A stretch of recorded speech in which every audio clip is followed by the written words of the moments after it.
Hello there, welcome to the third installation of Putting Dr. G on the Spot in the month of May, where we're talking about various viruses that actually can cause impairment in sexual and reproductive health, and most of them can be prevented by vaccinations. And on this occasion, we're going to talk about A, B, C of hepatitis.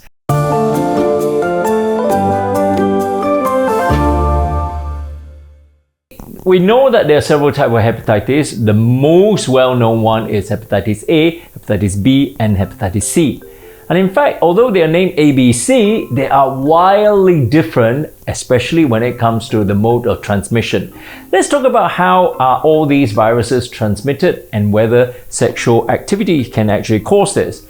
The first one is actually contaminated water, feces, and that sort of thing, and it's transmissible through oral fecal material. So technically, it really should not be transmissible by sex. However, if there's any fecal material that's involved, and then sexual transmission is possible. So hepatitis A is protected by a vaccination that raised the antibodies against hepatitis A. Hepatitis B is more the one that is transmissible by sex. The virus itself is actually present in the vaginal fluid, semen, and also in the saliva. And therefore, during sexual activity, these viruses can be transmissible. And other ways of transmission is actually mother to a child, or is transmissible by blood transfusion. And therefore, the transmission itself is crucially important to be prevented, because hepatitis B, apart from can cause cirrhosis, actually is one of the leading causes of hepatoma, which is a form of liver cancer.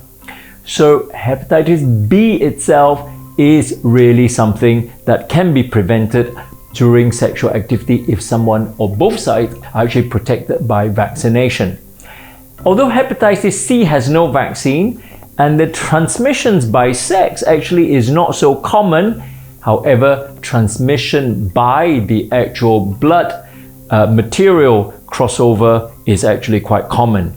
And in the recent years, there's a direct antiviral that actually can be used over a few months, usually about 3 months' time.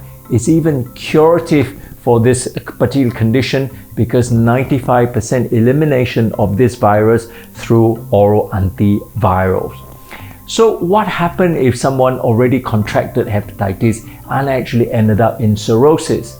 Cirrhosis is a hardening or dysfunctions of the liver, eventually might lead to several sexual dysfunction. For example, low testosterone, so low libido, and also may result in gynecomastia, which is productions of actually man boobs. And finally, definitely the low testosterone may be associated with erectile dysfunction.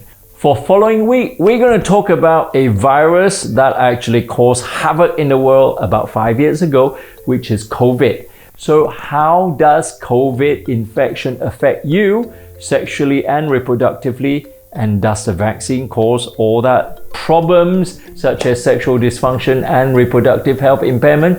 Stay tuned for next week's Putting Dr. G on the Spot.